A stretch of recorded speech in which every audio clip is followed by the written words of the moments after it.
ان المساجد للہ فلا تدعوا مع اللہ احد. اب دیکھیے ہمارے یہ فرشتے یہاں بیٹھے ہیں نا، ہم کہہ سکتے ذرا بھائی میرا یہ کام کر دینا؟ نہیں کہہ سکتے.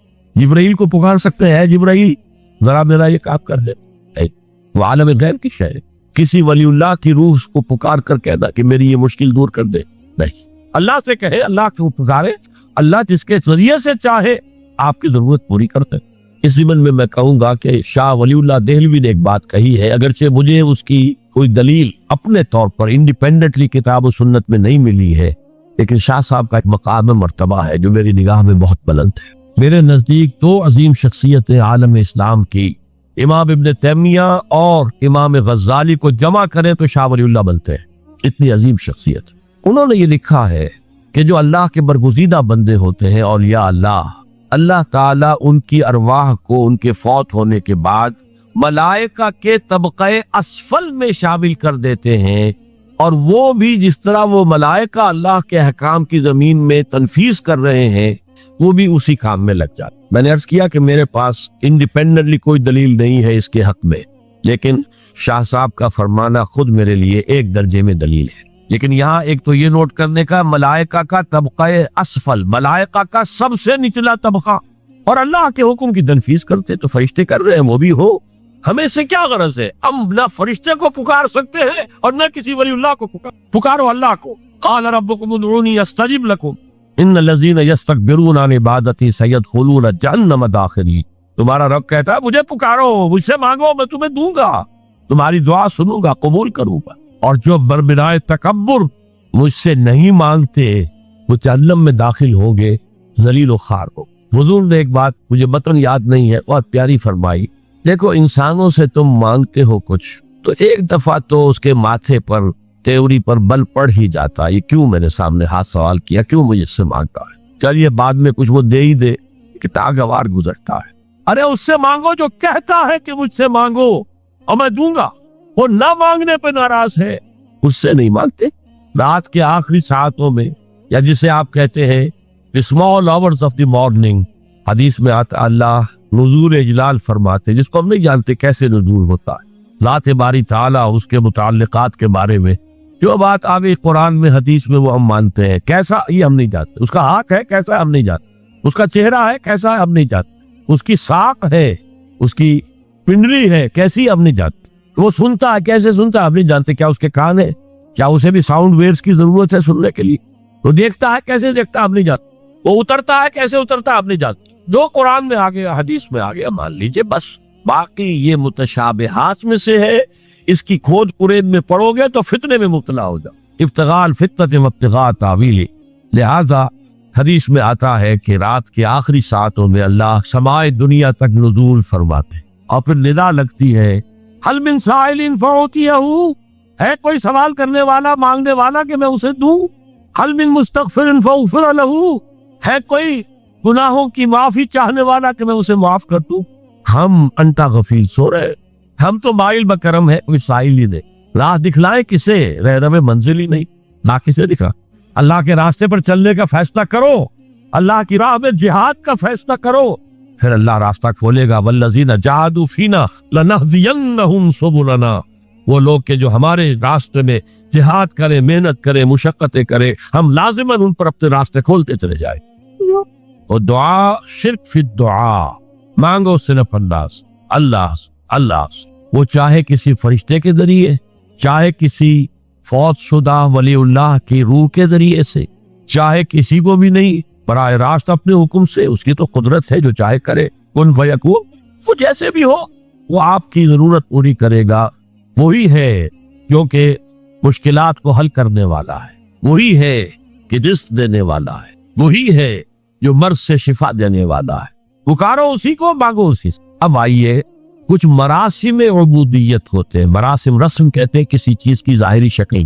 رہ گئی رسم ازا روح بلالی نہ رہی، فلسفہ رہ گیا تلقین غزالی نہ رہی. یہ قرآن کا بھی ہم اسے رسم الخط کہتے ہیں، رسم الخط. اور یہ حضرت عثمان کے زمانے میں فائدل ہوا ہے کہ یہ اس طریقے سے لکھا جائے. تو عبدیت کے اظہار کے لیے کچھ رسومات ہیں، جس میں سے ایک پر گفتگو ہو چکی ہے، قنوت والقانتین والقانتات. یہ جو ہے اللہ کے حضور میں چاہے ہاتھ باندھے چاہے ہاتھ کھلے، لیکن ذرا جھک کر گردن میں خم کر کے کھڑے ہونا. یہ نماز کے اندر جو قنوت ہے یہ قنوت ہے، یہ بھی اپنی عاجزی کا اظہار ہے، عجز اور تذلل. وہ جو ابن قیم کی میں نے ڈیفینیشن آپ کو بتائی، العبادت تجمع اصلین غایت الحب وغایت الذل والخضوع، حد درجے میں اللہ کے سامنے پچھ جانا، جھک جانا، گر جانا، رکوع سجدہ اللہ کے سوا کسی کے لیے. اور اس معاملے میں دین محمدی جو اپنی تکمیل کو پہنچ گیا، الیوم اکملت لکم دینکم واتممت علیکم نعمتی ورضیت لکم الاسلام دینا. حضور کی بعثت سے قبل سجدہ تعظیمی جائز تھا، کسی شخص کی تعظیم کے لیے، اس کی عزت کے لیے اس کے سامنے سجدہ جائز.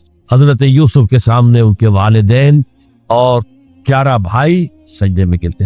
بچپن میں خواب دیکھا تھا اور 40-50 سال بعد اس کی تعبیر بالفعل ایک اس واقعے کے طور پر سامنے آ گئی. سجدہ کرنا، جھکنا، سجدہ کرنا، یہ جائز تھا سجدہ تعظیم. حضور پر شریعت مکمل، توحید مکمل، اب ہر نوع کا سجدہ حرام مطلق ہے سوائے اللہ کے کسی کو. ہمارے مسلمانوں نے بھی اپنے دور ملوکیت میں سجدہ تعظیمی شروع کرا. عدالت کے اندر بادشاہ کے دربار میں جا رہے تو سجدہ سر جھکا کر رکوع کی حالت میں. یا آپ کے پڑوس میں جو حیدرآباد کی ریاست تھی، سلام کیسے کرتے تھے، کتنے جھکتے تھے، اور پھر وہ اٹھ کر وہ سلام ہو رہے. یہ مشرکانہ فعل ہے جو اولیاء دربار میں بھی تھا. شیخ احمد سرہندی رحمۃ اللہ علیہ نے کہا غلط ہے، حرام ہے، جائز نہیں. دربار میں شکایت پہنچ گئی، آخر مخبری کرنے والے بھی تھے، حاسد بھی تھے. تو ابن شر حاسد اذا حسد، طلبی ہو گئی، بلایا گیا دربار میں حاضری. اور ایسا اہتمام کیا گیا کہ جب حضرت مجدد آگے آئے بادشاہ تک جانے کے لیے تو درمیان میں ایک دیوار سے حائل کر کے اس میں کھڑکی کھول دی کہ اس میں سے جھک کر گزریں گے نا تو رکوع کسی درجے میں تو ہو جائے گا. رکوع بھی سجدے ہی کی ایک شکل ہے، سجدے کا ہاف کہہ لیجئے. لیکن یہ کہ جب آیات سجدہ آتی ہے قرآن مجید میں، تو عام نمازوں میں میں دیکھتا ہوں کہ وہ آیات سجدہ والی آیات پڑھی دی جاتی، حالانکہ ان کی ایک خاص کیفیت ہے. تراویح میں تو پڑھی جاتی ہے لیکن پہلے بتا دیتے ہیں کہ یہ دوسری رکعت میں یا پہلی رکعت میں سجدہ آ رہا ہے تو لوگ تیار ہوتے ہیں. رکوع بھی اگر فوراً ہو جائے آیت سجدہ کے بعد تو اس سے بھی اس سجدے کا حق ادا ہو جاتا. بہرحال حضرت شیخ مجدد رحمت اللہ علیہ دربار میں آئے تو اس کھڑکی میں سے پہلے پاؤں گزارے، پھر اپنا سر نکالا، پھر جیل میں ڈال دیا گیا، کوئی پرواہ نہیں.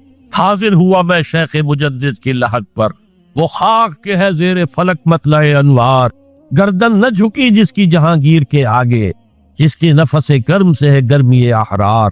وہ ہند میں سرمایہ ملت کا نگہباں، اللہ نے بر وقت کیا اس کو خبردار. دین الہی، دین محمدی کے خاتمے کا اعلان تھا. اب بڑے بڑے مولویوں نے یہ اکبر کو سبق پڑھایا تھا، بڑے مولوی، درباری مولوی، انہوں نے سبق پڑھایا تھا. اللہ کا ایک دن 1000 برس کا ہوتا ہے اور اللہ کا ہر معاملہ 1000 سال تک ہوتا ہے. اب 1000 سال ہو گیا محمد کی رسالت کو، ان کی رسالت کا دور ختم صلی اللہ علیہ وسلم. اب دوسرا 1000 سال، اسی لیے الف ثانی کہتے ہیں، الف ہزار کو کہتے ہیں الف ثانی. یہ دوسرا 1000واں سال جو شروع ہو گیا ہے، اس میں ایک نئے دین کی ضرورت ہے. وہ دین اکبری ہے، دین الہی ہے. اور دین الہی کیا تھا؟ یہ ایک بہت بڑی سیاسی تدبیر تھی، اصل میں بہت بڑی سیاسی تدبیر تھی. اور اس کا ظہور بعد میں بھی ہوا ہے ہندوستان کی سرزمین میں. وہ یہ کہ ہندوستان کی ترقی میں جو چیز سب سے بڑی رکاوٹ ہے وہ مذہبی اختلافات. لہذا ایسا کرو سارے مذاہب جو ہیں اسے ہاون دستے میں ڈالو، کوٹ کوٹ کے چورا چورا کر کے بناؤ صفوف، اور یہ مذہب سب کا ہو جائے تو مذہبی اختلافات ختم ہو جائے. دوسری بات ان کی سمجھ میں یہ آ گئی کہ اصل میں اختلاف رسالت اور شریعت کی بنیاد پر ہوتے ہیں. لہذا دین الہی، بس خدا کو مانو، بس رسالت وغیرہ کو چھوڑو. خدا تو سب کا رب ہے، اسے آپ پرماتما کہہ لے، مہادیو کہہ لے، جو چاہے کہہ لے، اللہ کہہ لے، رام کہہ لے، قُلِ اللَّهُ الرحمن ایما تدعوا فلہ الاسماء الحسنی. قرآن کہتا ہے تم اللہ کہہ کر پکار لو یا رحمان کہہ کر پکار لو، جس کو بھی تم پکار رہے ہو یہ جان لو کہ تمام اچھے نام اسی کے. یہ فلسفہ تھا بہت گہرا. وہ جاہل تھا، ان پڑھ تھا، لیکن بہت بڑا سیاستدان تھا اکبر، اس میں کوئی شک نہیں. لیکن یہ کہ اگر ایک حکومت، اور جو سب سے بڑا مغل اعظم جس کو کہتے ہیں، اس کے زمانے میں مسلمانان ہند جو ہے سیاسی اعتبار سے اپنے عروج پر تھے، لیکن دینی اعتبار سے پاتال کا معاملہ آ گیا. دین محمدی ختم. 1000 سال کا ایک دن ہے اور وہ ختم ہو چکا. اللہ نے اٹھایا مجدد الفسانی رحمت اللہ علیہ، اور ان کی درویشانہ مساعی کے ذریعے سے. اب دیکھیے اس زمانے میں تصوف کے ذریعے سے سب سے بڑا شرک آ رہا تھا. وحدت الوجود کی ایسی تعبیرات ہو رہی تھی جو ہماؤست بن گئی تھی. ہماؤست اور وحدت الوجود کے درمیان تو زمین آسمان کا فرق ہے. ہماؤست میں کائنات حقیقی ہے، خدا اس میں حل ہو چکا ہے، اس کے اندر ظاہر ہو گیا. اور وحدت الوجود میں وجود حقیقی صرف اللہ کا، اس کائنات کا وجود کوئی ہے ہی نہیں حقیقت. لیکن یہ ختم ہو رہا تھا. اس پہلو سے مجدد الف ثانی کے مجدد اعظم کو اللہ نے کھڑا کیا. شیخ احمد حضرت عمر کی اولاد سے تھے، فاروق کی تھے. شاہ ولی اللہ بھی فاروق کی تھے. رگے فاروقیم کہتے ہیں شیخ احمد صلی اللہ علیہ وسلم، میری فاروقی رگ پڑکتی ہے. اس کے نتیجے میں وہ دین الہی کا خاتمہ ہوا. بعد میں ہمارے ہاں یہ آیا ہے ہندوستان میں برہمو سماج، برہمو سماج. اور گاندھی جی بھی اسی فلسفے کے قائل تھے، وحدت ادیان کے. اور یہ سیاسی اعتبار سے بہت اونچی ذہنی سطح کی غمازی کرنے والی بات ہے کہ ہندوستان کے اندر کے یہ مذہبی اختلافات کو اگر ہم کسی طرح کھرل کر کے ختم کر دیں، ہاون دستہ میں ڈال کے کر دیں، تو پھر یہ کہ یہاں ترقی ہی ترقی. بہرحال سجدہ گردن نہ جھکی جس کی جہانگیر کے آگے، جس کے نفس گرم سے ہے گرمی احرار. وہ ہند میں سرمایہ ملت کا نگہباں، اللہ نے بر وقت کیا جس کو خبردار. تو ہم نے شرک فی العبادت میں پہلے بات کی، شرک فی الاطاعت. انفرادی سطح پر نفس معبود، اجتماعی سطح پر عوام کی حاکمیت. بدترین شرک اس دور، عظیم ترین شرک. اتنے بڑے پیمانے کا شرک کبھی نہیں ہوا دنیا میں. اس کے بعد شرک فی المحبت، مال کی محبت، قیس عبد الدینار و عبد الدرہم. وطن کی محبت یا کسی اور شے کی محبت، اگر وہ اللہ کی محبت کے برابر بھی آ جائے، بڑھ جائے تو اور بھی بڑی بات کہنی پڑے گی. لیکن ہمارے پاس شرک سے اوپر کی اصطلاح کوئی نہیں. پھر شرک دعا، اللہ کے سوا کسی اور سے حاجت روائی کے لیے، مشکل کشائی کے لیے پکارتا کسی. پھر شرک فی المراسم العبودیہ، قنوت ہے، رکوع ہے، سجود ہے. یہ ذل والخضوع کی، کسی کے سامنے جھک جانے کی ایک علامت ہے، سمبل. اب آخری ہے اس میں اخلاص. اور اخلاص کی ضد کیا ہے؟ ریاکاری. وہ عبادت اگر دکھاوے کے لیے کی جائے وہ شرک، یہ شرک خفی کہلاتا ہے. مال کی محبت کا شرک بھی شرک خفی ہے، نفس کی اطاعت کا شرک بھی شرک خفی ہے، اور یہ سب سے خفی شرک ہے. حضور نے فرمایا صلی اللہ علیہ وسلم، من صلی یرائی فقد اشرکا ومن صام یرائی فقد اشرکا ومن تصدق یرائی فقد اشرکا. جس نے دکھانے کے لیے نماز پڑھی اس نے شرک کر دیا. جس نے دکھاوے کے لیے روزہ رکھا اس نے شرک کر دیا. جس نے دکھاوے کے لیے خیرات کی، صدقات دیے، وہ شرک کر چکا. قد اشرکا، قد اشرکا، یہ عربی کے مزاج سے واقفیت ہو. فعل ماضی پر قد جو ہے تو وہ پرفیکٹ ٹینس بن جاتا ہے، کر چکا، وہ شرک میں ملوث ہو چکا. من صلی یرائی فقد اشرکا ومن صام یرائی فقد اشرکا ومن تصدق یرائی فقد اشرکا. اور تجزیہ کر کے یہاں تک بتایا کہ اگر کوئی شخص نماز پڑھ رہا ہو اور جب وہ یہ دیکھے کہ کوئی اسے دیکھ رہا ہے تو اپنے سجدے کو طویل کر دے تو یہ شرک ہے. فرض کیجئے 5 سیکنڈ کا سجدہ وہ کر رہا تھا، اب اس نے 7 سیکنڈ کا کیا ہے. یہ 2 سیکنڈ کس کے لیے؟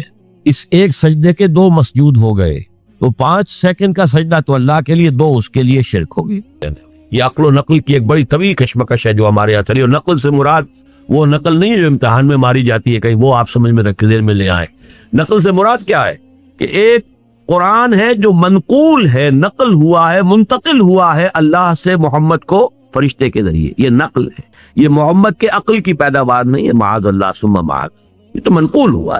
پھر حضور سے یہ منقول ہوا، صحابہ کرام کو پہنچ کے، صحابہ کرام سے منقول ہوا اور تابعین کو پہنچ کے. نقل ہو رہا ہے، منتقل ہو رہا ہے. منتقل کا لفظ آپ کے لیے زیادہ سہولت والا ہو جائے، لیکن بنا تو نقل سے ہے نا، اس کا مادہ تو نقل ہے. اب ایک طرف نقل ہے وہ چیز جو آ رہی ہے، قرآن ہے، حدیث بھی نقل ہے. حدیث حضور کی وہ بات ہے کہ جو صحابہ نے دیکھی یا سنی اور اس کو منتقل کر دیا تابعین تک، تابعین نے پھر منتقل کر دیا وہ اختب تابعین تک. تو ایک ہے نقل اور ایک ہے عقل. آپ کی لاجک ہے، آپ کا انٹلیکٹ ہے، آپ کی سوچ بچار ہے، اس کے کچھ اصول ہیں، ان اصولوں کے اوپر آپ پرکھتے ہیں. تو تمام مذاہب کی تاریخ میں یہ عقل و نقل کی کشمکش اور کشاکش جو ہے یہ ایک بہت اہم باب ہے تمام مذاہب، جس کے نتیجے میں علم الکلام پیدا ہوا. چاہے وہ عیسائیوں کا علم الکلام ہے یا یہودیوں کا علم الکلام ہے یا مسلمانوں کا علم الکلام ہے. علم الکلام نام ہی اس کا ہے کہ عقل اور نقل میں کوئی ربط پیدا کیا جائے، کوئی ان کے درمیان ایسی شکل پیدا ہو جائے کہ تضادات رفع ہو جائیں، تو اب اس میں کبھی تو یہ ہوتا ہے کہ کچھ لوگ عقل کو تابع کر دیتے ہیں نقل کے، کچھ لوگ عقل کو اوپر کر کے اور نقل کو اس کے تابع کر دیتے ہیں. تو معتزلہ وہ ہیں ہماری تاریخ کے کہ جنہوں نے نقل کو عقل کے تابع، وہ بھی اکثر و بیشتر قسم کی شفاعتیں جو ہیں ان کا منکر ہیں. وہ میں تفصیل جو کون سی شفاعت ہے وہ میں بعد میں عرض کروں گا. اہل سنت اب درمیان میں ہے، اہل سنت کا اجماع ہے شفاعت حق ہے، ہوگی. اس میں قرآن مجید کا بھی یہ اللہ 8 جگہ پر جو اللہ آ گیا ہے وہ میں نے آپ کو سامنے رکھ دیا ہے، گنوا دیا ہے کہ جہاں کیٹیگوریکل ڈینائل ہے کہ کوئی شفاعت نہیں، وہاں یہ ایکسیپشنز موجود ہیں. قرآن مجید شرطیں یہ ہیں، شرطیں وہ ہیں، لیکن اس کا ڈینائل تو نہیں، اس کا کیٹیگوریکل نفی تو نہیں. اور یہ کہ احادیث میں جو اس کی تفاصیل پھر آتی ہیں وہ تو پھر بہت ہی نمایاں ہے. یہ اب کیا ہے اس کو سمجھئے. ایک شفاعت وہ ہے جو محمد رسول اللہ صلی اللہ علیہ وسلم کے ساتھ خاص، اور چونکہ ہمارے ہاں عام طور پر عوام الناس میں جہلا کا لفظ استعمال نہیں کرنا چاہتا، عوام الناس کہہ کر اکتفا کر رہا ہوں، لیکن صحیح معنی یہ ہے کہ جہلا، اور ہماری عظیم اکثریت جہلا پر مشتمل، چاہے وہ پی ایچ ڈی ہو، اس لیے کہ وہ عربی اگر نہیں جانتے اور قرآن اور سنت تک اور حدیث تک براہ راست اگر رسائی نہیں ہے تو جاہل، دین سے بھی جاہل ہے. دنیا کے عالم ہے، کیمسٹری میں پی ایچ ڈی ہے، ڈاکٹریٹ کی ہے، فزکس میں کی ہے، کمپیوٹر سائنس میں کر لی ہے، کسی اور میں کر لی ہے، ایم بی اے کر لیا ہے، چارٹرڈ اکاؤنٹنٹ بن گئے ہیں، جو بھی ہے کر لیا آپ نے، لیکن یہ کہ ادھر سے تو جاہل ہیں. ان جہلا میں سب سے زیادہ دو تصور گمراہ کل پیدا ہوا ہے وہ حضور کی شفاعت کبریٰ اور شفاعت عظمیٰ کے. تصور یہ ہے کہ حضور تو اپنی پوری امت کو بس شفاعت کر کے اور اللہ کے ہاں عذاب سے اور پکڑ سے اور حساب سے بچا لیں گے. تو کبریٰ کا لفظ کیا؟ شفاعت کبریٰ، شفاعت عظمیٰ. لیکن احادیث کا جب مطالعہ کریں گے تو آپ کو معلوم ہوگا وہ شفاعت کیا ہے. عجیب ہے بات، کہاں سے کہاں پہنچ جائیں گے، آسمان سے زمین پر آ جائے. اس شفاعت کبریٰ کا جو اصل محل ہے وہ 2 چیزیں ہیں جو قرآن جو احادیث نبویہ سے ثابت ہے. نمبر 1 یہ کہ قیامت کا دن جو بڑا سخت ہوگا، بڑا بھاری ہوگا. وہ دن کتنا سخت اور کتنا بھاری ہوگا، سورہ مزمل میں فرمایا ہے یوم یجعل الولدان شیبا، اس کی سختیاں، اس کی صعوبتیں بچوں کو بوڑھا کرتے. یوم یجعل الولدان شیبا السماء منفطر به کان وعده مفعولا. آسمان اس دن سے گویا کہ پھٹا پڑ رہا ہے. ایک ایسی چیز ہے جو کہیں پر کسی جگہ پر ہو اور اس کے بوجھ سے وہ شے پھٹی جا رہی. وہ قیامت کا دن جو ہے گویا کہ آسمانوں میں ثقلت فی السماوات والارض، وہ تو آسمان اور زمین کے اندر موجود ہے. وہ قیامت ان بلٹ ہے اور اس کی وجہ سے وہ پھٹنے کو ہے. اور وہ دن کیسا ہوگا؟ یوم یجعل الولدان شیبا. اسی کو سورہ مدثر، میں نے صرف یہ 2 صورتیں جو ایک جوڑے کی ہیں انہی کے حوالے اس وقت دے رہا ہوں. ذالک یومئذ یوم عسیر علی الکافرین غیر یسیر فاذا نقر فی الناقور فذالک یومئذ یوم عسیر علی الکافرین غیر یسیر. بڑا سخت اور بڑا بھاری دن ہوگا. اب اس کی تفاصیل آتی ہیں، وہ جو آپ نے روایات میں سنا ہوگا، سورج سوا نیزے پر ہوگا اور سخت گرمی ہوگی اور سخت جو ہے وہ اس وقت لوگوں کے اوپر جو ابتلا کا وقت ہوگا. اور ابھی ہیئرنگ سٹارٹ نہیں ہو رہی. یہ ججمنٹ کا ہے نا، یوم الدین ہے، جزا و سزا کے فیصلے کا دن ہے. عدالت لگی ہوئی ہے، کھڑے ہیں انسان، فوج در فوج کھڑے ہیں، لیکن یہ کہ دیر ہو رہی ہے، تاخیر ہو رہی ہے، ججمنٹ شروع نہیں ہو رہی، ہیئرنگ شروع نہیں. اس سختی میں لوگ آئیں گے کہ سفارش کیجئے کہ معاملہ جلدی شروع ہو جائے. آدم کے پاس آئیں گے، آپ ابو الآدم ہیں، آپ تمام انسانوں کے آپ والد ہیں، ابو الانسان، آپ ہمارے لیے سفارش کی. وہ انکار کریں گے، نہیں میرا یہ مقام نہیں. اس طرح تمام انبیاء کا ایک ایک کر کے، اور اس کے بارے میں جو آپ سنا ہوگا بارہا روایات، نفسی نفسی، ہر ایک یہ کہے گا کہ مجھے تو خود اپنی پڑی ہوئی ہے، میں کیا سفارش کروں. حضرت عیسیٰ تک بات یہاں آ جائے گی کہ نفسی نفسی. پھر حضور صلی اللہ علیہ وسلم کے پاس لوگ آئے کہ آپ تو خاتم الانبیاء ہیں، آپ اللہ کے بہت محبوب ہیں. چنانچہ اس کے جو الفاظ آتے ہیں حدیث میں، یہ صحیح مسلم کی ایک روایت ہے جو میں آپ کو سنا رہا ہوں. فیقولون، اب وہ لوگ کہیں گے یا محمد، اے محمد صلی اللہ علیہ وسلم، انت رسول اللہ وخاتم الانبیاء وغفر اللہ لک ما تقدم من ذنبک وما تاخر. اے محمد صلی اللہ علیہ وسلم، آپ تو اللہ کے رسول، تمام انبیاء پر مہر، تمام انبیاء کے خاتم، اور آپ کے لیے تو اللہ تعالیٰ نے قرآن میں ہی اعلان کر دیا تھا کہ آپ کی ساری خطائیں معاف، کوئی خطا اگر ہے بھی سب معاف، جو بھی پچھلی اور اگلی ہیں. لہذا آپ ہمت کیجئے، اشفع لنا الی ربک الا تری آپ دیکھ نہیں رہے، کوئی شفاعت کیجیے ہماری، آپ دیکھ نہیں رہے ما نحن فیہ الا تری ما قد بلغنا، آپ دیکھ نہیں رہے ہمارے کیا حالت ہو گئی ہے، ہم کس حال میں ہیں، کس مصیبت میں ہیں، کس مشقت میں ہیں۔ فانطلقوا، تو حضور فرماتے پھر میں چلوں گا، فآتی تحت العرش، میں عرش خداوندی کے نیچے کھڑا ہو جاؤں، فاقع ساجدا لربی، پھر میں اپنے رب کے لیے سجدے میں گر جاؤں۔ یہاں بھی نوٹ کر لیجئے، وہ بات نہیں ہے کہ کوئی زور ہے، کوئی تحکم ہے، وہ جو آپ کے ہاں ہے مشہور خدا جلو پکڑے چھڑا لے محمد، محمد سے پکڑے چھڑا کوئی نہیں سکتا۔ اب وہ جو تصورات ہیں وہ بالکل کوئی اور تصویر ہے جو دنوں میں بیٹھی ہوئی، کوئی اور نقشہ ہے۔ حدیث پہ شفاعت کا جہاں اس بات ہو رہا ہے وہاں سمجھیے کہ وہ کیا ہے، نقشہ کیا ہے۔ فانطلقوا، میں چلوں گا، آگے بڑھوں گا، فآتی تحت العرش، عرش خداوندی کے بالکل نیچے پہنچ جاؤں گا، فاقع ساجدا لربی، اور پھر میں اپنے رب کے لیے سجدے میں گر جاؤں گا۔ ثم يفتح الله علی ويلهمني من محامده وحسن الثناء علیہ شیء لم يفتح لأحد قبلی، اور اس وقت اللہ تعالیٰ مجھ پر کھولے گا اپنے حمد اور ثنا کے بعد ایسے امور کہ جو اس سے پہلے اس نے کسی پر نہیں کھولے۔ میں نے یہ 50s میں یہ روایت سنی تھی ایک مرتبہ، ذرا مختلف الفاظ میں مجھے یاد آ گئے، مولانا داؤد غزنوی رحمۃ اللہ علیہ، وہ ایک عجیب، یوں سمجھیے کہ ایک کمبینیشن عجیب تھا ان کی شخصیت میں، ایک طرف تو اہل حدیث، دوسری طرف صوفی، یہ دونوں چیزیں بڑی مشکل سے جمع ہوتی ہیں۔ اہل حدیث عام طور پر تصوف کے دشمن، لیکن یہ کہ ان کے ہاں میں نے دیکھا کہ یہ دونوں چیزیں جمع تھیں، تو انہوں نے ایک خطبہ جمعہ میں منٹگومری میں یہ واقعہ بیان کیا، تو آیا کہ کچھ روز میں اپنے رب کی وہ حمد کروں گا۔ وہ کوئی دوسری روایت ہے کہ قیامت کے دن لواء الحمد بیدی، اللہ کے حمد کا جھنڈا میرے ہاتھ میں، اور اس روز جو حمد میں اللہ کی بیان کروں گا وہ آج نہیں کر سکتا۔ یہ میں نے اپنے بعض دروس میں اس کی تفسیر بیان کی ہوئی ہے کہ حمد انسان کرتا ہے اپنی معرفت اور انڈرسٹینڈنگ کی مناسبت سے۔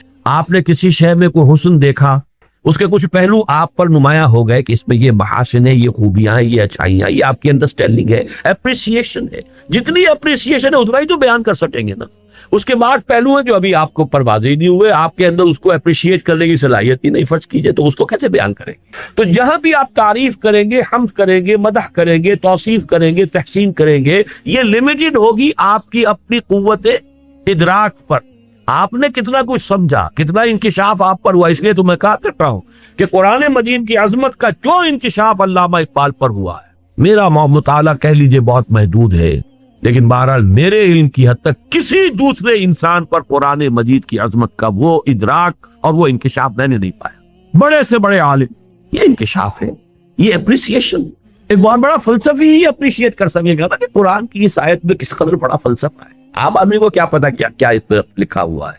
وَلَا تَكُونُوا كَالَّذِينَ نَسُوا اللَّهَ فَأَنسَاهُمْ أَنفُسَهُمْ، وہ اقبال ہی نے سمجھا کہ اسی سے کہتا ہے کہ میرا پورا فلسفہ خود ہی جو ہے وہ اس ایک آیت سے مستنبت ہے۔ جس کو فلسفہ وجود کی کبھی ہوا بھی نہیں لگی، اسے پتہ ہی نہیں کہ وجود کا مسئلہ کیا ہے، اسے کیا پتا هو الاول والآخر والظاہر والباطن میں کیا سمندر ہے معرفت کا کہ جو مضمر ہے۔ تو انکشاف اس عظمت قرآن کا اپنی استعداد، اپنی صلاحیت، اپنی وسعت علم، اپنے ذہن کا جو یہ ظرف ہے وہ کتنا گہرا ہے، کتنا چوڑا ہے، کتنا بڑا ہے، اس میں کتنی کچھ سمائی ہو سکتی ہے، اسی کے اعتبار سے ہوتا۔ تو اس حوالے سے حضور فرماتے اس روز جو میں حمد اللہ کی بیان کر وہ آج نہیں کر سکتا، یعنی اس وقت اللہ تعالیٰ کی صفات کمال، اس کا جو مجھ پر انکشاف ہوگا اس دن، وہ آج مجھ پر نہیں ہے۔ حالانکہ آج بھی جتنا ہے ہم اس کا تصور نہیں کر سکتے۔ حضور کی اس حیات دنیاوی کے دوران میں بھی جو تصور تھا وہ بھی ہمارے لیے وراء الورا ثم وراء الورا ثم وراء الورا، ہمارے تصور سے تو وہ بھی تو، لیکن حضور فرماتے ہیں کہ خود میں بھی آج وہ ادراک اور شعور جو ہے مجھے حاصل نہیں جو اس وقت مجھے عطا کیا جائے گا۔ اور یہاں اس حدیث میں یہ صحیح مسلم کی روایت ہے، اس کی پورے الفاظ میں نے آپ کو سنا دیے، ثم یفتح اللہ علی ویلہمنی، پھر اللہ مجھے الہام فرمائے گا۔ اب دیکھیے بہت اہم لفظ آیا یہاں پہ الہام کا، اور یہ میری بحث میں ابھی آئے گا بڑی اہمیت کے ساتھ۔ اسی سے گرہ کھلتی ہے شفاعت کی ایک اہم اور ایک بڑے ہی غامض مسئلے کی۔ الہام اللہ فرمائے گا مجھے اپنے حمد کی، محامد وہ چیزیں، وہ اوصاف، وہ چیزیں، وہ ایٹریبیوٹس کہ جن پر حمد کی جائے، قابل حمد جو اللہ کی ذات کے پہلو ہیں، وہ اس دن جو مجھے اللہ الہام کرے گا وہ ہوں گے کہ جو کسی پر اس نے نہیں کھولے۔ فتح، کھولنا، واضح کرنا، عام کرنا۔ اس لیے مجھے ایک اور دعا یاد آ گئی جو میرا کتاب چاہے مسلمانوں پر قرآن مجید کے حقوق، اس کے اختتام پر ایک دعا ہے جو کئی دعائیں جو ہیں ذرا تھوڑے تھوڑے لفظی فرق کے ساتھ کتابوں میں ہے، تھوڑا تھوڑا فرق ہے، میں نے جمع کیا، بہت بڑا خزانہ ہے، معرفت رب کا بہت بڑا خزانہ، مقام عبدیت کا بہت بڑا منظر۔ اللہم انی عبدک وابن عبدک وابن امتک فی قبضتک ناصیتی بیدک ماض فی حکمک عدل فی قضاؤک۔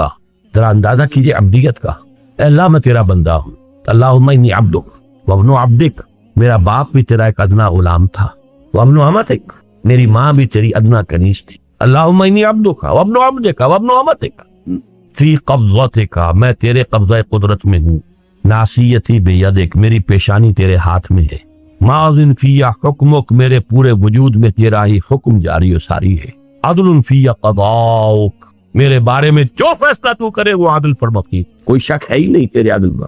اب اس کے بعد سوال ہے، یہ حمد کرنے کے بعد سوال ہے، میں سمجھتا ہوں کہ بہت کم نصیبی ہے ان کی جنہوں نے میرا وہ کتابچہ پڑھا اور یہ دعا یاد کی۔ اللہم انی عبدک وابن عبدک وابن امتک فی قبضتک ناصیتی بیدک ماضٍ فی حکمک عدل فی قضاؤک۔ یہ ساری حمد تحمید ہے، یہ ساری تواضع، یہ عاجزی، یہ ان کے ساری تمہید ہے کس بات؟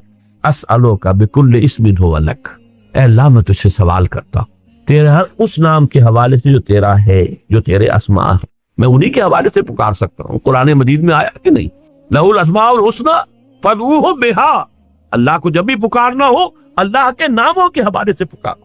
اے اللہ تیرا جو بھی نام ہے میں اس کا واسطہ دے کر تجھ سے سوال کرتا۔ اسألوک بکل اسم ہو لک سمیت بہ نفسک، جس سے تو نے اپنے آپ کو موسوم کیا، خود اپنے لیے وہ نام اختیار کیا، او انزلتہ فی کتابک، یا وہ نام تو نے اپنی کسی کتاب میں نازل فرمایا، او علمتہ احدا من خلقک، یا وہ نام جو تو نے اپنے بندوں میں سے کسی کو کبھی سکھایا، او استأثرت بہ فی مکنون العلم عندک، اور اے اللہ وہ نام بھی جو تو نے ابھی اپنے پاس خزانہ غیب کے اندر رکھے ہوئے ہیں میں اس کا بھی واسطہ ہے، یعنی تیرے وہ نام بھی ہیں جو تو نے کسی کو ابھی تک نہیں بتایا۔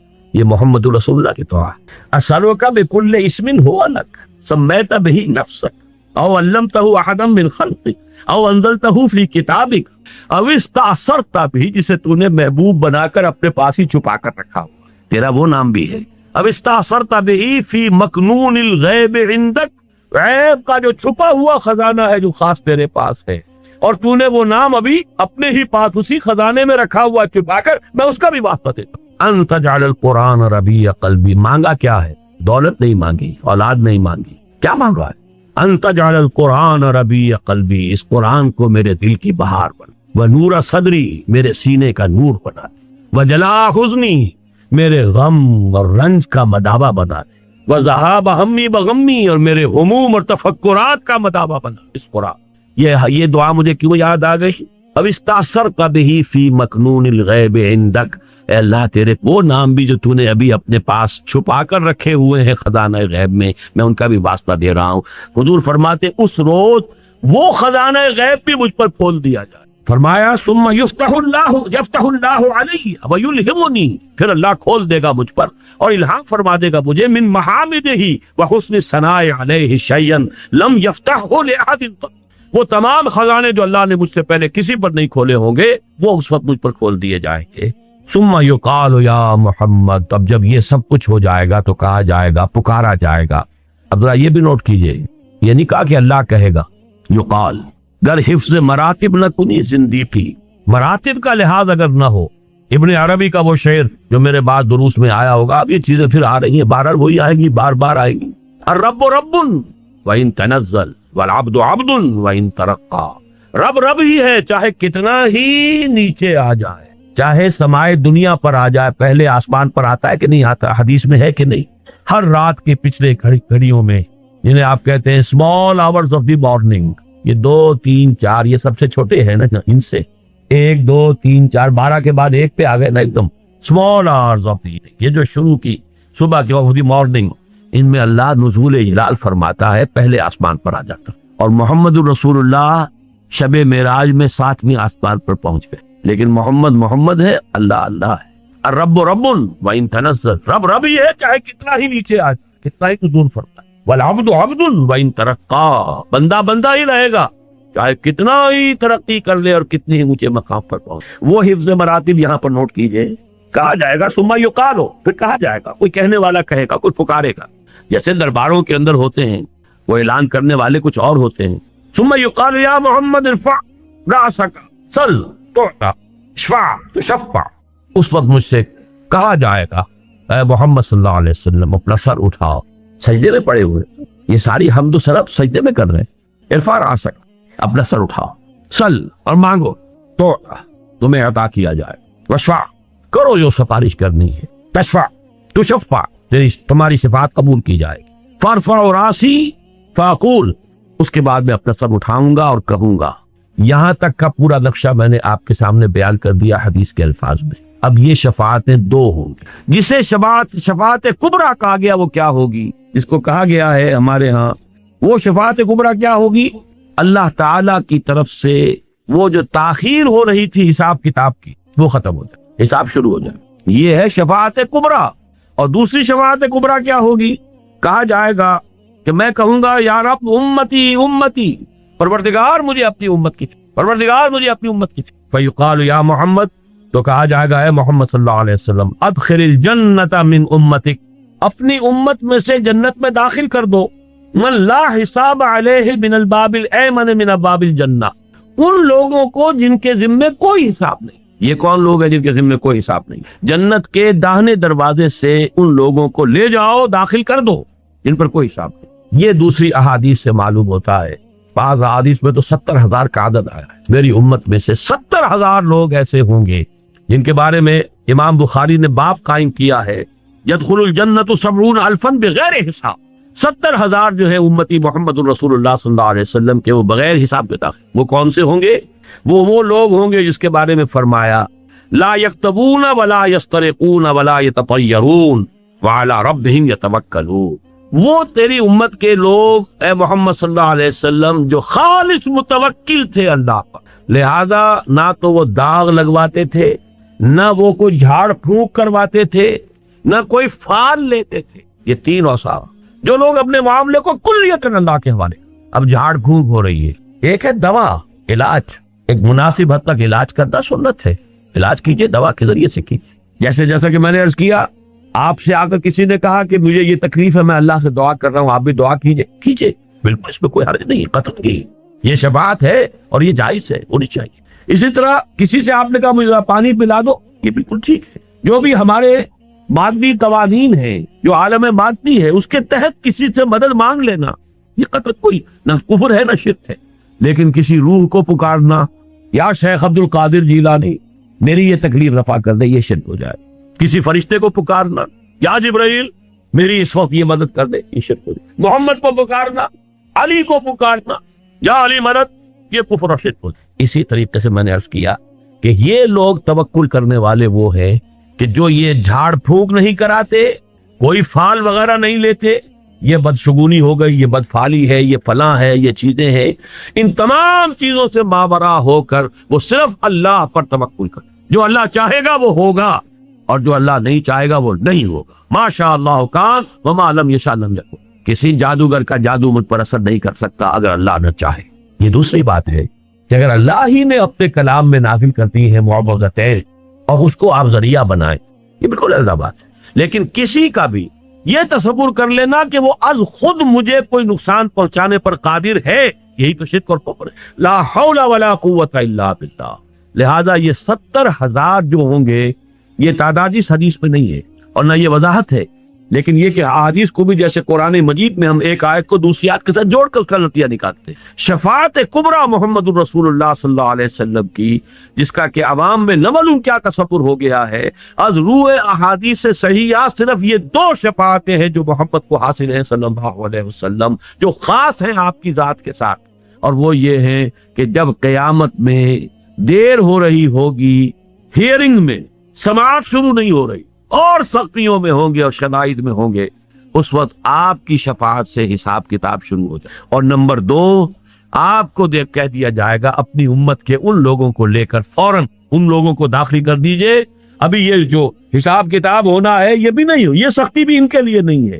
آپ کی امت کے وہ لوگ کہ جو جن پر کوئی حساب نہیں ہے اور یہ وہ لوگ ہیں کہ جو نہ کہیں داغ لگواتے تھے، یہ بھی پرانے زمانے میں داغ لگا دینا، نشان لگا دینا، اس میں یہ کہ کچھ وہ معبودوں کا حوالہ بھی ہوتا تھا، کچھ اس سے وہ جو ہے قبائل کی شناخت بھی ہوتی تھی، مختلف تھا، اس سے بھی روکا۔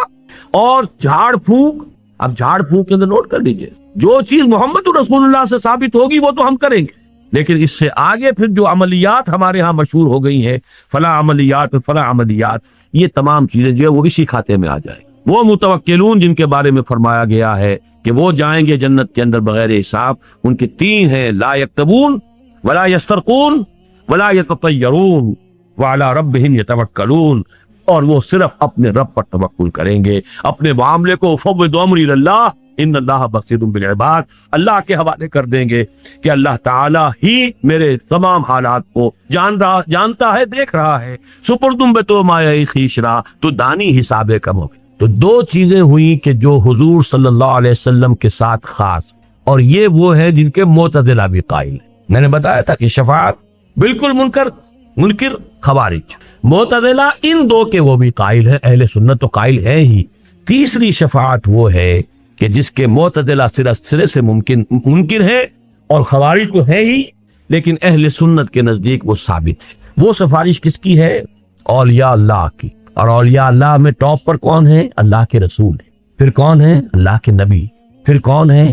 صدیقین، شہداء، صالحین، صلحاء، اتقیاء، یہ سب کے صالحین مومنین، تمام اہل ایمان یہ بھی سفارش کریں گے۔ یہ سفارش کون سی ہوگی؟ اس سفارش کے لیے میں نے پہلے جو مثال دی تھی کہ جیسے آپ کہتے ہیں اللہ مجھے معاف فرما دے، کوئی اور بھی شامل کر دے اپنی بات، اللہ اس کو معاف فرما دے، بغیر اس کے کہ یہ تصور ہو کہ اللہ پر کسی کا زور ہے، بغیر اس کے کہ کوئی تصور ہو کہ اللہ کسی کی بات ماننے پر مجبور ہے، بغیر اس کے کہ کوئی یہ تصور ہو کہ یہ اللہ کا نائب ہے اس لیے مختار ہے، اختیار رکھتا ہے، بغیر اس کے کہ یہ تصور ہو کہ یہ اللہ کا ولی ہے، لاڈلا ہے، اور اللہ اس کی بات جو ہے وہ ہرگز نہیں ٹالے گا، نہیں۔ وَقُلِ الْحَمْدُ لِلَّهِ الَّذِي لَمْ يَتَّخِذْ وَلَدًا وَلَمْ يَكُنْ لَهُ شَرِيكٌ فِي الْمُلْكِ وَلَمْ يَكُنْ لَهُ وَلِيٌّ مِّنَ الذُّلِّ وَكَبِّرْهُ تَكْبِيرًا، اس کی تکبیر کرو، اسے بڑا کرو، ان تمام چھوٹائیوں سے اسے بلند رکھو اپنے ذہن کے اندر۔ یہ تمام چیزیں جو ہے یہ تمہاری ذات کے ساتھ ہے کہ تم اپنی کسی دوست کی بات ماننے پر مجبور ہوتے، اللہ کسی کی بات ماننے پہ مجبور نہیں، معاذ اللہ۔ یہ شفاعت جو ہے اس کے بارے میں اب صرف دو باتیں مجھے عرض کرنی ہے مزید۔ پہلی تو یہ کہ یہ شفاعت کفار کے لیے نہیں ہے، انبیاء کو بھی اجازت نہیں ہوئی کہ کافروں کے لیے شفاعت کریں۔ قرآن مجید میں صراحت سے مذکور ہے، حضرت ابراہیم کو اپنے باپ کے لیے بھی اجازت، احادیث میں موجود ہے کہ حضور فرماتے ہیں میں نے اپنی والدہ کے لیے استغفار مغفرت کی اجازت چاہیے، اللہ اجازت دے کہ میں اپنی والدہ کے لیے استغفار کر سکوں، اجازت نہیں ملی مجھے۔ پھر میں نے اجازت طلب کی کہ میں ان کی قبر کی زیارت کر سکوں، اس کی اجازت ملی۔ احادیث صریحہ، جن کی جان کفر میں گئی ہے، جو کسی شرک میں مبتلا، ان کے لیے شفاعت کوئی نفی، اس کو ذہن میں رکھیے، مطلقاً۔ احادیث میں بعد میں آپ کو سناؤں۔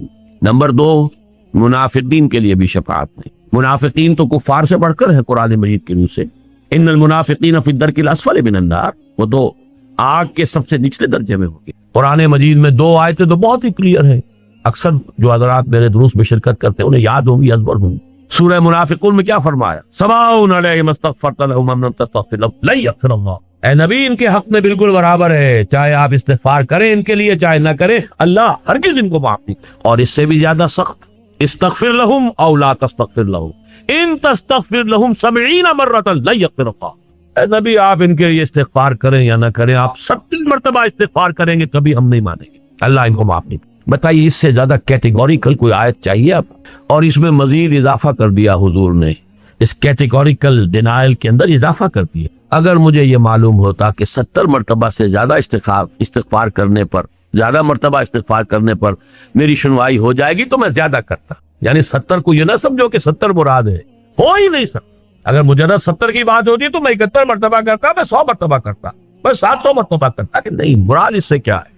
استغفر لهم او لا تستغفر لهم ان تستغفر لهم 70 مرة فلن یغفر اللہ لهم۔ اب 3 حدیثیں سن لیجئے جس سے وہ معلوم ہو جائے گا کہ کن کے لیے یہ شفاعت ہے۔ پہلی حدیث بخاری کی ہے، حضرت ابو ہریرہ سے رضی اللہ تعالی عنہ، اسعد الناس، حضور فرماتے ہیں اسعد الناس بشفاعتی یوم القیامہ من قال لا الہ الا اللہ خالصا من قلبہ، سب سے زیادہ خوش بخت میری شفاعت کے معاملے میں قیامت کے دن وہ ہوگا جس نے لا الہ الا اللہ کہا ہوگا خلوص سے قلب کے۔ من قال لا الہ الا اللہ نہیں ہے، صرف شرط ہے خلوص سے قلب، غیر مشروط نہیں ہے معاملہ۔ اب خلوص سے قلب کے ساتھ لا الہ الا اللہ کہنے کے مذاہب کیا ہوں گے، تقاضے کیا ہوں گے، اس کا ثبوت کیا ہوگا، اس کا عمل کیا ہوگا، اس کے شواہد کیا ہوں گے، میں اس کی تفصیل میں نہیں جا سکتا۔ اس وقت صرف آپ کو بتانا یہ مقصود ہے کہ ہے، لیکن ہے مشروط۔ اسی طرح بڑی پیاری حدیث ہے، یہ مسلم شریف کی روایت ہے حضرت ابو ہریرہ سے رضی اللہ تعالی عنہ، لکل نبی دعوت مستجابۃ، ہر نبی کے لیے اللہ نے ایک دعا ایسی رکھی کہ جو لازماً قبول ہوگی، اللہ تعالیٰ کی طرف سے خاص گرانٹ ہے ہر نبی کے لیے ایک دعا، تو جو مانگو۔ فتعجل کل نبی دعوتہ، تو ہر نبی نے اپنی دعوت کو، اپنی دعا کو جو حق دیا گیا تھا یہ اسپیشل دعا کا، وہ استعمال کر لیا جلدی سے، یعنی اس دنیا میں استعمال کر لیا تو جلدی ہو گئی، دنیا عاجلہ ہے، کوئی نہ کوئی دعا اپنی ایسی کر لی جس سے وہ حق استعمال۔ وَإِنِّ اخْتَبَأْتُ دعوتی شفاعةً یوم القیامہ، میں نے اپنی اس دعا کو شفاعت کے طور پر قیامت کے دن کے لیے محفوظ کر لیا۔ کتنا حوصلہ افزا معاملہ ہے، کتنا امید افزا، لیکن آگے شرط آ رہی ہے، فَهِيَ نَائِلَةٌ إِن شَاءَ اللَّهُ تَعَالَى مَن مَاتَ مِنْ أُمَّتِي لَا يُشْرِكُ بِاللَّهِ شَيْئًا، وہ میری شفاعت، اور یہاں بھی انشاءاللہ وہ میری شفاعت، وہ دعا اللہ نے گرانٹ کی ہوئی ہے پہلے سے، وہ دعا جو میں نے رکھ لی ہے کہ شفاعت کے لیے استعمال کروں گا قیامت کے دن اپنی امت کے لیے، وہ انشاءاللہ میری یہ دعا اس شخص کے حق میں ثابت ہو جائے گی، مفید ہو جائے گی جو مرا ہو اس حال میں کہ اس نے اللہ کے ساتھ شرک۔ اب یہاں شرک کس کس کو کہتے ہیں؟ شرک صرف بت پرستی کا نام ہے، شرک صرف بتوں کو سجدہ کرنے کا نام ہے، یا جھنڈے کی سلامی بھی شرک ہے، یا قومی ترانے میں کھڑا ہونا بھی شرک ہے؟ اس کا سمجھنا ذرا باریک بات ہے۔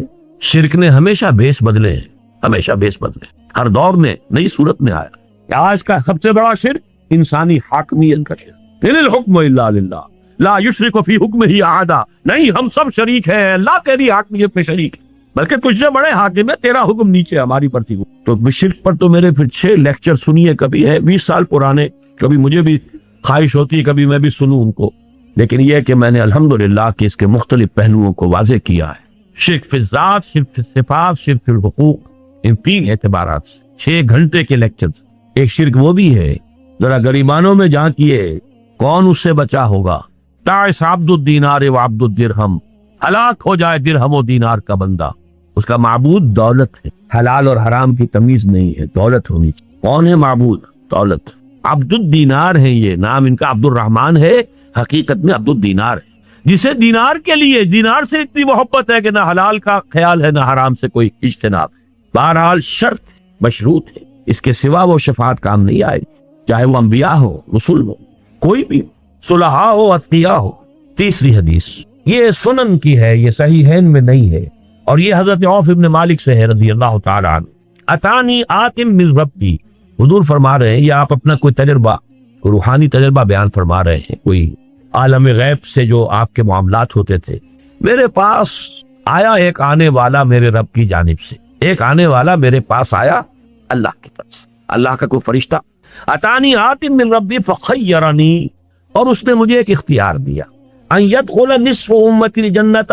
2 باتیں ہیں اے محمد، اللہ کی طرف سے آپ کو یہ اختیار دیا جا رہا ہے، اور یہ پیغام میں پہنچا رہا ہوں، آپ کو اختیار، یا تو آپ اپنی آدھی امت کے جنت میں داخل ہونے کی ضمانت لے لیجیے، ان یدخل نصف امتی الجنہ، اور دوسرا آپشن کیا ہے؟ وبین شفاعت ہے، اور یہ کہ دوسرا یہ ہے کہ شفاعت کرے قیامت کے دن۔ یہیں پر آپ کہتے ہیں تو ہاف گرانٹڈ، آدھی امت آپ کی جو ہے اس کی مغفرت جو ہے وہ ہم کر دیتے، اور ایک یہ کہ آپ قیامت کے دن کے لیے اپنی شفاعت کو محفوظ رکھیں۔ فاخترت الشفاعہ، میں نے شفاعت کو قبول کر لی، اختیار کیا، میں نے یہ آپشن قبول کیا۔ وہی، لیکن یہ نوٹ کر لو، وہی، اور یہ شفاعت اب ہے کس کے لیے، کس کے حق میں مفید؟ لمن مات ولم یشرک باللہ شیئا، اس شخص کے لیے کہ جس کی موت واقع ہوئی ہو اور اس نے اللہ کے ساتھ شرک نہ کی۔ اب آخری نقطہ نوٹ کیجئے کہ قیامت کے دن جب یہ شفاعت ہوگی تو اس کا نقشہ کیا ہوگا اور کیوں ہوگی؟ پہلی بات تو یہ سمجھنی چاہیے۔ دیکھیے، اس شفاعت کا صرف ایک فائدہ ہے اور نقص، اور ایک ہی مقصد ہے، اللہ اپنے بندوں کے قدر افزائی کے لیے، جب تمام نوع انسانی جمع ہوگی، سب کے سامنے آ جائے ہو از ہو، اللہ اپنے بندوں میں سے اولیاء، صلحاء، اتقیاء، انبیاء، رسل، ان کی کیا قدر و منزلت ہے، اس کے ظہور کا ایک ذریعہ اس شفاعت کو بنا. لیکن شفاعت ہوگی اس کس کی؟ کون کرے گا؟ جسے اجازت ملے. کس کے لیے؟ جس کے لیے اجازت ہو. اب آپ ذرا نوٹ کیجئے کہ اگر تو یہ ہو کھلم کھلا، اگر ہم جو بھی ہمارا تصور ہے مادی طور پر عدالت لگی ہوئی ہے، وہ جو کبھی میر خسرو نے کہا تھا کہ خدا خود میر محفل بود اندر لامکاں خسرو، محمد شمع محفل بود شب جائے کہ بن بودم. کوئی لامکاں کی محفل ایسی ہے، سمجھ لیجئے صدر جو ہے میر محفل اللہ تعالیٰ ہے، عدالت لگی ہوئی ہے. لامکاں ہے، وہ کسی سپیس، ٹائم اینڈ سپیس میں نہیں ہے بڑا بیونڈ ٹائم اینڈ سپیس. خدا خود میر محفل بود اندر لامکاں خسرو، محمد شمع محفل بود. اب اس کا تصور کیجئے، خدا میر محفل ہے، عدالت لگی ہوئی ہے، مقدمات چل رہے ہیں. اگر اب آپ کہیں کہ کسی کے بارے میں ہاں اے محمد آپ کر سکتے ہیں، اس کے بارے میں شفاعت آپ کر سکتے ہیں، تو مقصد تو فوت ہو گیا. پھر ان کی قدر افزائی کیا ہوئی؟ تو معلوم ہوا کہ سب کچھ اللہ کی اجازت سے کیا ہے، جس کے لیے اللہ کی پہلے سے مرضی ہے اس کے لیے کہا گیا ہے. لہذا یہ سب کچھ اس طور سے نہیں ہوگا جو ہم اپنے عالمی مادنی تصورات کے تحت جس کا تصور کر سکتے ہیں. اس کے لیے میں نے کہا تھا وہ لفظ جو حدیث میں یلہمنی، یہ ہوگا اس وقت بھی خفیہ الہام ہوگا، لوگوں کو معلوم نہیں ہوگا کہ اس پرٹیکولر پرسن کے لیے محمد الرسول اللہ کی شفاعت کی اجازت ہو گئی ہے. اگر تو وہاں اس طور سے ہو، کھلم کھلا ہو، علل اعلان ہو، تو حضور کا مقام و مرتبہ تو بات ہی نہیں. وہ تو اختیار خداوندی کا ظہور ہو گیا. وہ تو معلوم ہو گیا کہ اللہ ہی دعا فرمانا چاہتا تھا، صرف اس نے محمد سے کہہ دیا ہے یا شیخ عبد القادر سے کہہ دیا ہے یا ابو بکر صدیق سے کہہ دیا کہ ہاں آپ چاہیں تو اس کے لیے شفاعت کر سکتے ہیں. تو اس سے جو میں نے مقصد معین کیا ہے، آخر کوئی شے بغیر کسی مقصد کے تو نہیں ہے. کیوں ہے یہ شفاعت؟ اس کو پہلے میں نے معین کیا ہے تاکہ اللہ اپنے مقربین بارگاہ کی جو قدر و منزلت ہے، جو ان کا مقام ہے، اس کو واضح کرتے، سب لوگوں پر کھل جائے ہو از ہو، کس کا کیا رتبہ ہے. اور یہ اسی وقت ہوگا جب یہ سب کچھ الہام کے طور پر، وہ اعلام اعلانیہ نہیں، اعلام اعلانیہ ہو تو پھر وہ مقصد جو ہے وہ فوت ہو جائے گا. اسی لیے اس حدیث میں وَيُلْهِمُنِي، اللہ مجھے الہام فرمائے گا. اس وقت بھی جب کہ حضور جا کر سجدے میں سر رکھیں گے عرش کے تھائے میں، عرش کے نیچے یا عرش کے سامنے. تو اب اگر فرض کیجئے کہ جیسے ہم تصور کریں گے کہ اللہ ڈکٹیٹ کرتا جا رہا ہے محمد اس طریقے سے میری حمد کرو، تو وہ تو بے تو کی بات ہو گئی. لفظ الہام آیا، اس وقت اللہ کی طرف سے الہام ہوگا. وہ اللہ کی شانیں، وہ اللہ کے اسماء جو آج سے پہلے کسی پر نہیں کھولے گئے تھے، وہ خزانے جو ہیں اسماء کے، وہ خزانے جو ہیں اللہ کے محامد اور محاسن کے، اس روز بطرز الہام محمد عربی صلی اللہ علیہ وسلم پر کھولے جائیں گے. تو اس وقت اللہ کی حمد و ثنا وہ کریں گے، ایسا کہ اس حدیث میں آیا جو میں آج نہیں کر سکتا، وہ تو اسی وقت اللہ تعالیٰ کی طرف سے. جیسے کہ معاملہ آتا ہے ابلیس اور آدم کے قصے، فتلقى آدم من ربه کلمات فتاب علیہ، یہ الہام کے ذریعے سے کلمات حضرت آدم کو اللہ تعالیٰ نے کلمات سکھا دیے. ان کے دل میں جذبہ تھا، پشیمانی تھی کہ خطا ہو گئی ہے، غلطی ہو گئی ہے، لیکن الفاظ نہیں تھے. فتلقى آدم من ربه کلمات فتاب علیہ. اسی طریقے سے اللہ تعالیٰ کی طرف سے الہام ہوگا. الہام کے ذریعے سے اولیاء اللہ، صلحاء، اتقیاء، انبیاء، رسل اور سب سے بڑھ کر محمد الرسول اللہ صلی اللہ علیہ وسلم شفاعت فرمائیں گے. لیکن کس کے لیے فرمائیں گے؟ ایک تو قانونی شکل ہے، وہاں اس روز اللہ کی طرف سے جس کے لیے اجازت، پرمیشن گرانٹ ہو جائے، اگرچہ وہ اعلانیہ نہیں ہوگی، بطرز الہام ہوگی. اور ثانیاً جو حضور صلی اللہ علیہ وسلم نے ہمیں خود بتا دیا کہ وہ میری شفاعت مفید ہوگی کس کے لیے؟ من قال لا الہ الا اللہ خالصا من قلبہ، بخاری کی روایت، اس کے لیے مفید ہوگی جس نے لا الہ الا اللہ پورے خلوص قلب کے ساتھ کہا تھا. اور اس کے لیے ہوگی من مات ولم یشرک باللہ شیئا، جو برا ہو اس حال میں کہ اس نے اللہ کے ساتھ کسی کو شریک نہ کیا. یہ دو شرطیں اللہ تعالیٰ مجھے اور آپ کو پوری کرنے کی توفیق عطا فرمائے تو ہم شفاعت کے لیے پھر دو ہاتھ بھی پھیلا سکتے ہیں کہ اللہ ہمیں محمد کی شفاعت عطا فرما، ورزقنا شفاعتہ یوم القیامہ. یہ دعا کیجئے، لیکن یہ کہ ایک طرف محنت کیجئے امکانی. اور میں نے جو اس کے نتیجہ کے نکالے ہیں 3، پوری بحث کو سم اپ کر رہا ہوں. آج کی پوری بحث کا حاصل کیا ہے پورا زور رکھو اپنی طرف سے عمل صالح اور تواصی بالحق اور تواصی بالصبر، اپنی طرف سے کوئی کمی نہ، کوئی کوتاہی، فی ما استطعتم، جو استطاعت ہے، فاتقوا اللہ ما استطعتم، اپنے امکان بھر۔ جیسے کہ حضور نے، میں نے چونکہ شروع میں کہا تھا تقدیر کا مسئلہ بھی ایسا ہی تھا، کسی نے سوال کر لیا تھا حضور جو اللہ تعالیٰ کی طرف سے ہے اگر وہی کچھ ہونا ہے، ایک جواب دیا حضور نے، اعملوا فکلکم میسر لما خلق، اپنی طرف سے پوری کوشش کرو، ہاں کر اتنا ہی سکو گے جتنا کہ اللہ تعالیٰ کے علم میں ہے، آگے بڑھ نہیں سکتے۔ اس کے لیے انگریزی کا محاورہ you can't outgrow your skin, اپنی کھال سے باہر تو نہیں نکلو، کتنے موٹے ہو جاؤ، کتنے فربا ہو جاؤ، لیکن یہ کہ کھال کے تو اندر ہی رہو گے۔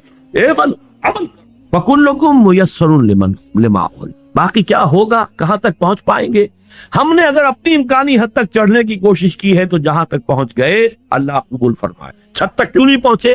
نہیں، اگر ہمارے اندر ہمت نہیں تھی چھت تک نہیں تھی، لیکن آپ نے خود اپنی کوشش میں کوئی کمی کی ہے تو آپ پہلی بات یہ کہ امکان بھر زور عمل صالح، اور یہی در حقیقت اس آیت الکرسی سے پہلے جو آیت ہے اس کا حاصل یہی ہے، یا ایھا الذین آمنوا انفقوا مما رزقناکم من قبل ان یاتی یوم لا بیع فیہ ولا خلۃ ولا والکافرون هم الظالمون۔ اس پر گفتگو اگلے درس میں ہوگی۔ نمبر 2، اپنی ساری امکانی محنت کے باوجود نہ تو اپنے عمل پر اور اپنی نیکی کر کوئی گھمنڈ ہو، گھمنڈ تو ہو گیا تو گئے برباد، زیرو سے ضرب کھا کر زیرو، نہ کوئی بھروسہ، اس لیے کہ وہ حدیث بھی سامنے رہے، کوئی شخص محض اپنے عمل کی بنیاد پر جنت میں نہیں داخل ہو سکتا۔ اور جب حضور خود اپنے بارے میں فرما دیں الا یتغمدنی ربی برحمتہ، تو اب کسی اور کے لیے تاب دیگراں چہ رسد، کسی اور کا معاملہ کیا ہو۔